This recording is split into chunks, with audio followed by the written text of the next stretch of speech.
इस movie journey to the west में हम एक मॉन्क को देखते हैं जिसके 3 साथी होते हैं, एक फिश मॉन्स्टर, एक पिग मॉन्स्टर और एक मंकी किंग। दरअसल मॉन्क ने इन तीनों को अपने कब्जे में किया हुआ था और अपना गुलाम बनाया हुआ था। ये मॉन्क की मदद किया करते थे। अब मूवी के शुरू में मॉन्क हमें एक ऐसी जगह पर सोया हुआ दिखाया जाता है जहाँ के लोग बहुत छोटे थे। उसके आसपास छोटे छोटे टेम्पल्स भी थे। वो लोग उससे डर रहे होते हैं और मॉन्क को भी कुछ समझ नहीं आ रहा होता कि मैं यहाँ पर क्यों हूँ। तभी मॉन्क का लीडर वहाँ पर आ जाता है और उसे एक रोशन यानी चमकती हुई रिंग देता है। वो कहता है कि ये लो, इसे अपने सर के पीछे लगा लो, अब से तुम इनके राजा हो। जैसे ही वो रिंग पहनता है वहाँ पर अजीबोगरीब चीजें होने लगती हैं, जैसे कि रिंग खुद ही डिस्ट्रॉय होने लगता है। मॉन्क काफी परेशान था कि हो क्या रहा है और तभी परेशानी में ही उसकी आंख खुल जाती है। असल में उसका एक ख्वाब था। वो एक जगह पर सोया हुआ था और अब डर के उठ चुका था। वो जिस जगह सो रहा था उसके आसपास सर्कस हो रही थी। वहाँ के सब लोग उससे कहते हैं कि आप भी सर्कस में हिस्सा लेना। अब जो उसके पास गुलाम थे यानी फिश मॉन्स्टर और पिग मॉन्स्टर, वो उनकी सूरत में, उनकी फॉर्म में लोगों को एंटरटेन करता है। उस मॉन्स्टर को देख के एक बच्चा रोने लगता है और लोग कहते हैं कि ये कैसा मजाक है, हमें बिल्कुल मजा नहीं आ रहा। फिर मॉन्क एक दरख्त की तरफ इशारा करता है और कहता है कि देखो वहाँ पर मंकी किंग है। लेकिन वो मंकी किंग साहिब कुछ करने के बजाय दरख्त से नीचे ही गिर जाते हैं। लोग इस वजह से भी मॉन्क पर गुस्सा होते हैं और उसका मजाक उड़ाने लगते हैं कि तुम हमारे साथ क्या खेल खेल रहे हो, हमें तुम एंटरटेन करने वाले हो भी कि नहीं। मॉन्क कहता है कि थोड़ा हौसला रखो और उनसे मीठी मीठी बातें करके उन्हें अपनी तरफ कर लेता है। उसी दौरान मंकी किंग भी उठ जाता है और अपने बाकी साथियों यानी बिग मॉन्स्टर और फिश मॉन्स्टर से कहता है कि हमें मिलके कुछ करना होगा। तुम लोग मुझे मारना और हम इन लोगों को एंटरटेन करेंगे। लेकिन लोग अभी भी उनका मजाक उड़ा रहे थे, तो इस बात पर बिग मॉन्स्टर को गुस्सा आ जाता है। वो उधर खड़ी हुई एक औरत पर अटैक करने की कोशिश करता है। लोग उसे पकड़ लेते हैं। मंकी किंग भी उसे मना करता है और कहता है कि ऐसा ना करो। वो फिर भी बाज नहीं आता, तो मंकी किंग उसका ध्यान बटाने के लिए पूरी सर्कस खराब करने लगता है। वो हर चीज तबाह करता जा रहा था। मॉन्क उसे मना करता है लेकिन वो उस पर ही गुस्सा हो जाता है और अब तक बहुत देर हो चुकी थी क्योंकि पूरी सर्कस डिस्ट्रॉय हो चुकी थी। मूवी की असल कहानी तो अब यहाँ से शुरू होती है जब एक औरत अपनी माँ को एक एक्सोर्सिस्ट के पास लाती है। उसका कहना ये था कि उसकी माँ पर किसी का साया है। उसकी हरकतें कुछ ठीक नहीं लग रही थी क्योंकि वो वहाँ पर खड़ी 2 बूढ़ी औरतों को कहती है कि ये मेरी बेटियाँ हैं। एक्सोर्सिस्ट भी इस बात पर बहुत हैरान होता है और फिर वो बढ़ता है उसकी माँ की तरफ ताकि वो उसका भूत या उस पर जो भी साया है उसको खत्म कर सके। लेकिन बहुत कोशिश करने के बाद भी उसे ऐसी कोई चीज नजर नहीं आती। तो फिर उसे पता चलता है कि असली मॉन्स्टर तो उसकी अपनी बेटी है, यानी वो लड़की जो अपनी माँ को इसके पास लाई थी वो मॉन्स्टर में बदल जाती है। उसकी बॉडी अजीब हो गई थी। वो सब पर एक किस्म का जाला फेंकने लगती है। उसके हाथ और टांगे काफी लंबी हो गई थी जैसे वो कोई स्पाइडर हो। वहाँ पर मौजूद सब लोगों को वो मारने लगती है। फिर सीन चेंज होता है और हम मॉन्क और मंकी किंग को एक साथ देखते हैं। मॉन्क मंकी किंग की बहुत पिटाई कर रहा होता है। वो उसे कहता है कि मैं तुम्हें इसलिए मारा हूँ ताकि तुम्हें हमेशा याद रहे कि कहाँ पर क्या करना है। वो कहता है कि तुम्हारा कुछ पता ही नहीं चलता, तुम्हें जब गुस्सा आ जाए तो तुम कोई भी चीज तबाह कर देते हो। जैसे तुमने सर्कस को तबाह किया था, तुम यहाँ भी कुछ न कुछ कर सकते हो। वो उसकी जुबान खींचता है, उसे पिंच करता है, उस पर थप्पड़ मारता है। साथ ही साथ वो मंकी किंग की पूरी बॉडी को ही हिट कर रहा था। यहाँ पर हम पास्ट का भी एक सीन देखते हैं जब मंकी किंग को एक जगह पर कैद किया हुआ था। वो कई साल वहाँ पर चेन्स में बंधा रहा और कैद रहा। मंकी किंग बेचारा ख्वाब में डर जाता है और उसकी आंख खुल जाती है। तो मॉन्क कहता है कि सो जाओ, कुछ भी नहीं हुआ, मैं तुम्हारे साथ हूँ। अगले दिन हम देखते हैं कि मॉन्क को पानी चाहिए था और वो पानी की तलाश में एक घर में जाता है। उस घर में सिर्फ लड़कियां ही थी और वो भी बहुत ज्यादा। हर लड़की दूसरी लड़की से ज्यादा खूबसूरत थी। वो सब उनको देखते ही रह जाते हैं। बिग मॉन्स्टर को एक लड़की अच्छी लगने लगती है और मंकी किंग भी एक लड़की के सामने बैठ जाता है, लेकिन उसे तंग कर रहा होता है क्योंकि असल में वो लड़कियां कोई और क्रिएचर्स थीं। वो बहुत बड़ी बड़ी स्पाइडर्स थीं। मॉन्क जब ये देखता है तो वो मंकी किंग से कहता है कि तुम अपनी होश में तो हो। वो कहता है कि हम मदद मांगने आए थे और अब तुम्हारी वजह से हमें जाना होगा, लेकिन वो लड़कियां उन्हें जाने नहीं देती, अपने असली रूप में आ जाती हैं। यानी वो बड़ी बड़ी स्पाइडर्स बन चुकी थी और उन लोगों पर अटैक करने लगती हैं। वो लोग खुद को बचाते बचाते बाहर आ जाते हैं। मंकी किंग के सामने सबसे बड़ी स्पाइडर आ जाती है और वो उसी तरह उसकी जुबान खींचता है जैसे मॉन्क ने उसकी खींची थी, और इस तरह से वो स्पाइडर को मार देता है। जब मॉन्क को ये पता चलता है तो वो मंकी किंग से कहता है कि तुम्हें मैनर्स कब आएंगे, तुम कब सुधरोगे। हर चीज का हल ये नहीं होता कि वो जगह तबाह कर दी जाए या अगले को मार दिया जाए। मंकी किंग चुप करके उसकी बातें सुन रहा होता है और जैसे ही वो मॉन्क जाता है तो पीछे से वो बोलने लगता है। अब मॉन्क एक खामोश जगह पर जाकर आसमान के नीचे दुआ करता है, यानी प्रे करता है कि बस गॉड, अब मुझ में इतनी हिम्मत नहीं है कि मैं सब कुछ डील कर सकूं, और ये मॉन्स्टर्स भी मेरी बात नहीं मानते, मैं इनको नहीं हैंडल कर सकता, अब ये मेरे बस की बात नहीं रही है। ये सब बातें बिग मॉन्स्टर भी छुपकर सुन रहा होता है। वो सारा कुछ जाके मंकी किंग को बता देता है। मंकी किंग को तो पहले ही गुस्सा था। वो कहता है कि जब मॉन्क हमसे खुश ही नहीं तो हम इसको मार देते हैं, तो वो उसे मारने के लिए आगे बढ़ता है। मॉन्क जब ये देखता है तो उसे रिलैक्स करने के लिए कुछ पढ़ने लगता है, लेकिन इस चीज का उस मंकी किंग पर अब कोई असर नहीं होता क्योंकि वो अब उसकी गुलामी से आजाद हो गया था। अब वो उसका मजीद गुलाम नहीं था। मॉन्क उसे बचते बचाते दरख्त में फंस जाता है और उसे अपने काबू में करने की कोशिश करता है, लेकिन मंकी किंग अभी भी नहीं डरता उससे। तभी आसमान से कोई तेज रोशनी निकलती है जिसे देखकर मंकी किंग डर के वहाँ से चला जाता है। दूसरी तरफ हम देखते हैं कि फिश मॉन्स्टर अपने असली रूप में आ चुका था, यानी वो एक बहुत बड़ी और एक खौफनाक फिश बन चुका था। ये सब उन स्पाइडर से लड़ाई के बाद हुआ। फिर हम देखते हैं कि मॉन्क अपने तीनों साथियों को लेकर किसी दूसरे मुल्क जाता है और वहाँ की रानी और राजा से मिलता है।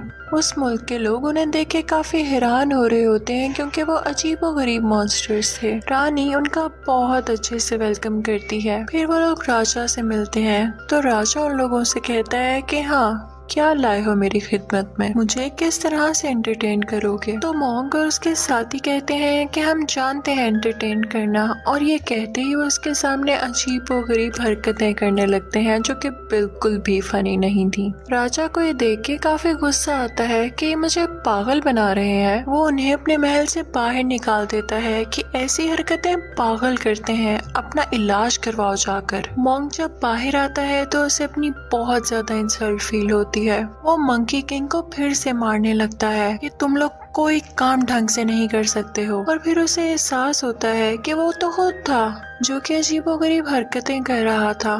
तो वो खुद को कोसने लगता है कि मैंने हर बार मंकी किंग पर ही हाथ उठाया है। वो खुद को ही मारने लगता है और कहता है कि मैं आइंदा ऐसा नहीं करूँगा। वो जाता है और मंकी किंग के आगे झुक कर उससे माफी मांगता है। मंकी किंग उसे उठाता है और कहता है कि मैंने आपको माफ किया, अब हम दोस्त हैं। वो दोनों खुश हो जाते हैं और अब मिल के कहते हैं कि हम राजा के पास दोबारा जाएंगे, उससे भी माफी मांगेंगे और फिर उन्हें अच्छा सा एंटरटेन करेंगे। वो लोग अंदर जाते हैं तो उन्हें पता चलता है कि ये तो असली राजा है ही नहीं, असली राजा को इसने कहीं गायब किया हुआ है।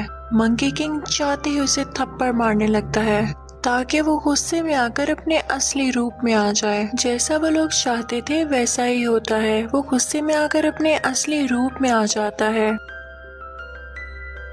उसका मुंह लाल हो जाता है और उसके मुंह से आग निकलने लगती है। असल में वो एक छोटा सा रोबोट था जो कि आग फेंका करता था। वो लोग उससे बहुत फाइट करते हैं और उस दौरान महल में जितने भी लोग थे वो बाहर निकाल दिए जाते हैं।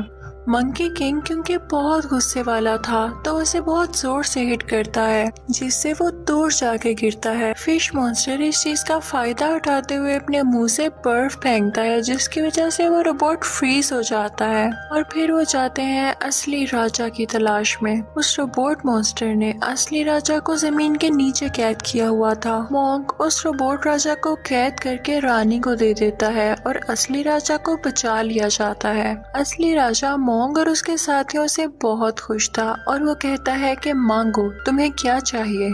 मॉन्क उसे कुछ नहीं मांगता तो असली राजा खुद ही उसे तोहफे में बहुत सारी लड़कियां दे देता है कि अब से ये तुम्हारी खिदमत किया करेंगी। मॉन्क कहता है कि नहीं, मैं इन सबको अपने साथ लेके नहीं जा सकता, पर हाँ मैं ये चाहता हूँ कि इन सबको आजाद कर दिया जाए, रिहा कर दिया जाए। तो वो सब लड़कियां कहने लगती हैं कि नहीं, हम इसी जिंदगी में खुश हैं, हमें आजाद नहीं होना। लेकिन उनमें से एक लड़की खामोश होती है। राजा उसे अपने सामने बुलाता है और कहता है कि क्या हुआ। वो लड़की कुछ नहीं बोल रही होती तो राजा उससे गाने के लिए कहता है और कहता है कि इस गाने के साथ डांस भी करो। वो लड़की बहुत डरी हुई थी लेकिन वो वैसा ही करती है। वो बहुत नाजुक और प्यारी लड़की थी। वो राजा को पसंद आने लगती है और वो उसे अपने साथ ले जाता है ये कहकर कि अब ये मेरे साथ रहेगी। लेकिन अब मॉन्क को भी दुख हो रहा था कि उसने इस लड़की को अपने साथ क्यों नहीं जाने दिया, उसने इसे वापस क्यों कर दिया। मॉन्क को दूसरी लड़कियां छोड़ने का कोई दुख नहीं था। मॉन्क अपने साथियों के साथ वहाँ से बाहर आ जाता है लेकिन अभी भी वो उसको मिस कर रहा था। तो वो सोचता है कि मैं राजा के पास वापस जाऊंगा और उस लड़की को इनाम के तौर पर दोबारा मांगूंगा। राजा कहता है कि अब तो बहुत देर हो चुकी, ये अब मेरे साथ ही रहेगी क्योंकि मैं इसे पसंद करने लगा हूँ। मॉन्क बहुत उदास हो जाता है और उसकी उदासी देखते हुए रानी राजा से कहती है कि उसको ये लौटा दें। राजा उसकी बात मान लेता है और अब वो लड़की मॉन्क को दे दी जाती है। अब वो लड़की हर जगह उनके साथ साथ होती थी। मंकी किंग को ये देखकर बहुत गुस्सा आ रहा था कि वो लड़की मॉन्क के साथ इतनी अटैच क्यों हो रही है, क्योंकि उसे लगता था कि ये लड़की एक शैतान है, एक डीमन है। वो मॉन्क से कहता है कि मैं आपको ये बात बताना चाहता हूँ कि वो लड़की इंसान नहीं है और हमें नुकसान पहुंचा सकती है। वो इस चीज का सबूत ढूंढने के लिए कभी तो उस लड़की का ब्लड लेता है और कभी तो उसे हर्ट करता है, लेकिन मॉन्क उसे मना करता है। तो मंकी किंग कहता है कि ठीक है, अगर ये लड़की इंसान है तो इससे कहें कि हमें अपने गांव लेकर जाए, हमें इसकी फैमिली से मिलना है। मॉन्क उस लड़की से ऐसा कहता है तो वो लड़की उन सबको अपने गांव लेकर आती है, अपने घर वालों के पास। उस लड़की के घर वाले मॉन्क और उसके साथियों को बहुत अच्छे से ट्रीट करते हैं और जब मंकी किंग कहीं से साबित नहीं कर पाता कि वो डीमन है तो वो गुस्से में आकर उल्टा उसके घर वालों पर ही अटैक करना शुरू कर देता है। मॉन्क उसे डांटता है कि तुम्हारा दिमाग खराब है, तुमने पहले भी एक लड़की को मार दिया जिसे मैं पसंद करता था। मंकी किंग सुनते ही वहाँ से चला जाता है और कहता है कि अब मैं लौट कर नहीं आऊंगा। अगले सीन में मॉन्क एक जगह पर उदास बैठा हुआ दिखाया जाता है। तभी वहाँ पर वो लड़की आती है और उसे पूछने लगती है कि आपको क्या हुआ है। तो मॉन्क उसको उस लड़की की बातें बताने लगता है जिसे वो पसंद किया करता था। वो लड़की उसकी बातें बहुत प्यार से और ध्यान से सुन रही होती है तो मॉन्क को इसमें वही लड़की नजर आने लगती है। वो दोनों भी बातें कर ही रहे होते हैं कि वहाँ पर फिश मॉन्स्टर और पिग मॉन्स्टर आ जाते हैं और मॉन्क को बताते हैं कि मंकी किंग बहुत गुस्से में आया हुआ है, वो हर जगह फसाद फैला रहा है, हर चीज तबाह कर रहा है और तो और उसने इस लड़की के माँ बाप को भी मार डाला और अब उसका अगला शिकार है ये लड़की। वो लड़की भाग के अपने गांव में जाती है और मंकी किंग भी उसके पीछे पीछे आ जाता है। वो उसे मारने ही वाला होता है कि तभी वहाँ पर मॉन्क भी आ जाता है। वो मंकी किंग से कहता है कि तुम्हें गलत फहमी हुई है, इस लड़की का कोई कसूर नहीं है, इसे छोड़ दो। वो लड़की मॉन्क के पीछे होती है। अब मंकी किंग मॉन्क पर ही अटैक करने आ रहा होता है। तभी वो लड़की मंकी किंग के पाँव पकड़ लेती है और कहती है कि ऐसा नहीं करो, इसको नहीं मारो। लेकिन मंकी किंग उस लड़की को हिट करता है जिससे वो दूर गिरती है और अब वो उसे मारने के लिए आगे बढ़ता है। लेकिन तभी मॉन्क बीच में आ जाता है। वो रोड सीधा मॉन्क को लगती है। तभी वो लड़की रोने लगती है और कहती है कि हाँ, मैंने बोला झूठ, मैंने छुपाया तुम सबसे कि मैं एक शैतान थी, एक डीमन थी, क्योंकि मेरे साथ मेरी जिंदगी में बिल्कुल अच्छा नहीं हुआ। कुछ आदमियों ने मेरे साथ बुरा करके मुझे मार दिया, इसीलिए अब मैंने शैतान बनने का सोचा था, लेकिन मैं बुरी नहीं हूँ। ये सुन के मंकी किंग को और भी गुस्सा आता है और वो एक बहुत बड़ा गोरिल्ला बन जाता है और इसी के साथ वो मॉन्क को निगल लेता है, उसे खा लेता है। अब वो बड़े बड़े पहाड़ों पर चढ़ने लगता है, लेकिन उसके पाँव के साथ ही वो लड़की भी थी जिसने उसका पाँव मजबूती से पकड़ा हुआ था। अब वो एक ऊंची जगह पर जाता है, वो लड़की भी उसके साथ वहाँ आ गई थी। तभी वहाँ पर वो रानी और वो रोबोटिक डीमन भी आ जाता है। रानी मंकी किंग से कहती है कि मैंने जान के इस लड़की को इधर भेजा ताकि तुम लोगों में लड़ाई हो। रानी कहती है कि मैं तो चाहती ही यही थी कि ये चीज तुम्हें गुस्सा दिलाए और तुम मॉन्क को मार डालो। अब तुम मेरे गुलाम होगे और मेरे लिए काम करोगे। तो मंकी किंग भी मॉन्क का कोई इतना भी दुश्मन नहीं था, उसने अभी तक मॉन्क को खाया नहीं था, बस वैसे ही निकला था। वो ये सुनकर मॉन्क को बाहर निकाल देता है, वो अभी तक जिंदा था। मॉन्क बाहर आकर रानी से कहता है कि क्या आप हमें बेवकूफ समझती हैं या आप समझती हैं कि इस दुनिया में सिर्फ आप ही एक अक्लमंद है। जिस तरह आपकी प्लानिंग थी इस तरह ये हमारी भी प्लानिंग थी। मंकी किंग शुरू से ही मेरी तरफ था और ये हमारा प्लान था कि वो वहाँ से नाराज होकर जाएगा ताकि आप लोगों पर ये इम्प्रेशन पड़े कि हमारी तो आपस में ही नहीं बनती। अब उन सब में फाइट शुरू होने लगती है और वो एक दूसरे का मुकाबला करते हैं। वो पिग मॉन्स्टर और फिश मॉन्स्टर उस रोबोटिक डीमन को दोबारा से वैसे फ्रीज करके तोड़ देते हैं और अब मॉन्क और उस रानी में लड़ाई चल रही थी। रानी फौरन से पानी में जाती है और बुढ़ा का स्टैचू बाहर निकाल लाती है। मंकी किंग भी उस पर मुसलसल अटैक कर रहा था क्योंकि वो जानता था कि ये एक डीमन है और बुढ़ा एक अच्छे इंसान थे और वो अपनी पावर कभी भी एक डीमन को नहीं दे सकते। मंकी किंग अपनी स्टिक निकालता है और पानी में चला जाता है, लेकिन जैसे ही वो पानी में जाता है उस जैसे दो स्टैचूज और बाहर आ जाते हैं और मंकी किंग पर अटैक करने लगते हैं। मंकी किंग को समझ नहीं आ रहा होता कि बुढ़ा उस डीमन की मदद क्यों कर रहा है। वो बहुत ज्यादा जख्मी हो जाता है, लेकिन तभी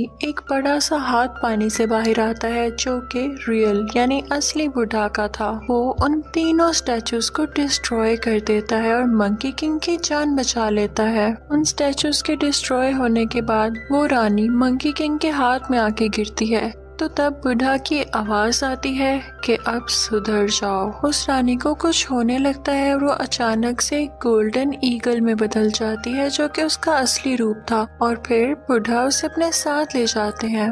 दूसरी तरफ हम देखते हैं कि वो प्यारी लड़की जो कि डीमन थी और मॉन्क के साथ थी, वो पूरी तरह से इंजर्ड हो चुकी थी और वो मरने ही वाली थी। तभी वो मॉन्क से कहती है कि तुम मुझे रिहा कर दो, इस दुनिया से आजाद कर दो क्योंकि मैं एक डीमन हूँ। तो मॉन्क इस दुनिया की और उसकी भलाई के लिए उसे आजाद कर देता है, जिसके बाद वो गायब हो जाती है। इस मूवी के एंडिंग सीन में हम देखते हैं कि वो चारों एक सहरा में कहीं जा रहे होते हैं। तभी मॉन्क मंकी किंग में उस लड़की को देखता है जिसे वो पसंद करता था, क्योंकि मंकी किंग के सर पर जो बेल्ट थी वो उसी लड़की की थी। वो उसे वो बेल्ट मांगता है लेकिन मंकी किंग उसे नहीं देता और इसी तरह ये लोग शरारतें करते हुए एक दूसरे से लड़ते हुए चलते रहते हैं। इसी के